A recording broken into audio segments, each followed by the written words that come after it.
સમાચાર હવે વિસ્તારથી જોઈશું। એક તરફ જ્યારે અમરેલી ખાંભા ધારીમાં વાતાવરણમાં ક્યાંક પલટો સામે આવ્યો છે।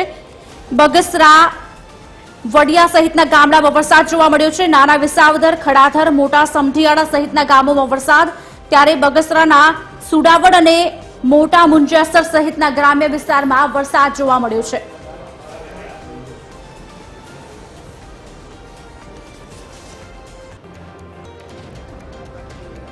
आज अंगे विगत आपशे हमारा संवाददाता परेश फोन लाइन पर जोड़ा है। परेश, अत्यारे हालनी स्थिति त्यां केवी छे? क्या क्या विस्तारमां वरसाद?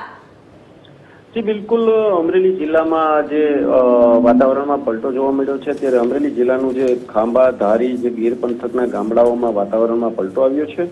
त्यारे गीर पंथक सहित बगसरा, वडिया, कुकाव जे ग्राम्य विस्तार है एमां पण वरसाद शरू है। त्यारे खांभा गीરના નાના વિસાવદર, ખડાધાર, મોટા સમઢિયાળા સહિતના ગામોમાં હાલ વરસાદ શરૂ છે। જ્યારે બગસરાના સુડાવડ, મોટા મુંજેસર સહિત જે ગ્રામ્ય વિસ્તાર છે તેમાં વધતા ઓછો વરસાદ જોવા મળ્યો છે। ત્યારે વડિયા, હનુમાન ખીજડીયા, તોરી, કુકાવ, રામપુર, ખાન ખીજડીયા સહિતના જે ગ્રામ્ય વિસ્તાર છે એમાં જે વરસાદ શરૂ છે। જો કે અમરેલી જિલ્લામાં ભીમ 11નું સુકન સાચવતો આ વરસાદ કહી શકાય છે। હાલ અત્યારે વરસાદ વડિયા શહેરની અંદર અને ગ્રામ્ય વિસ્તારોમાં યથાવત જોવા મળે છે। જી આભાર પરેશ, સમગ્ર માહિતી આપવા બદલ।